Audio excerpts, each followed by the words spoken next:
বিশ্বের বিভিন্ন দেশ থেকে ভিজিটররা ঘুরতে আসেন এবং নানা রঙের নানা বর্ণের লোক আসেন। কারোর সাথে কারো চেহারার মিল নেই, কেউ কাউকে চিনেন না।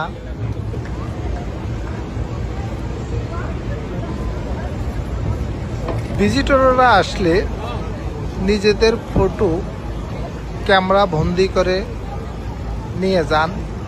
এরা অনেককে ফটো তোলে, সাথে সাথে ফটো ডকুমেন্ট সহকারে ভিজিটরদের হাতে তুলে দেন।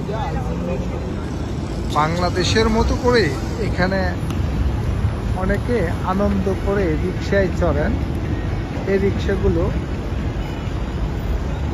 খুব কাছাকাছি স্থানে গন্তব্যে নিয়ে গেলে ভালো অঙ্কের বকশিশ সহকারে তারা ভালো ইনকাম করে থাকেন। যখন ট্রাফিক সিগন্যালে লাল বাতি পড়ে তখনই সাথে সাথে গাড়িগুলো থেমে যায়।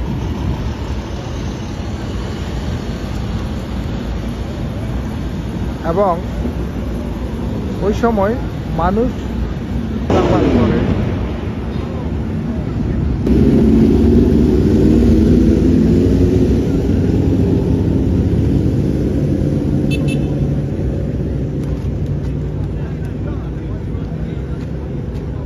যখন মানুষ চলাচলের সাইন আসবে তখন অবশ্যই মানুষ চলাচল করবে, ওই সময় আর গাড়ি চলবে না।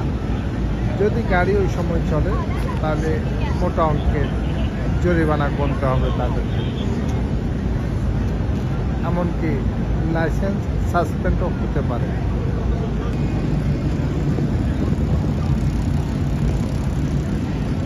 বাংলাদেশের মতো করে এইসব রিক্সায় মানুষ চলে এবং খুব আনন্দ করেই চলে। রিক্সাগুলো দেখতে অনেক সুন্দর।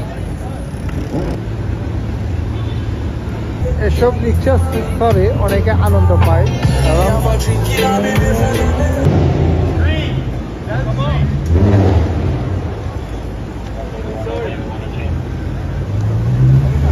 সার্বক্ষণিক পুলিশ পাহারায় থাকে এবং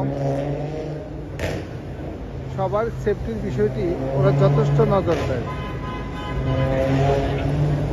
এই ক্যামেরা পার্সনটি অনেকের ফটো তুলে দিচ্ছিল গাড়ি চলাচলের সময় মেইন রোডের উপর।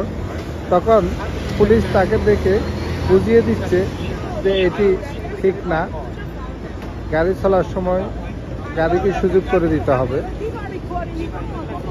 আজকে এতটুকু, আবার দেখা হবে অন্যদিন। আমি শরীফুদ্দিন সন্দীপী, যুক্তরাষ্ট্রের নিউ ইয়র্ক থেকে। ধন্যবাদ।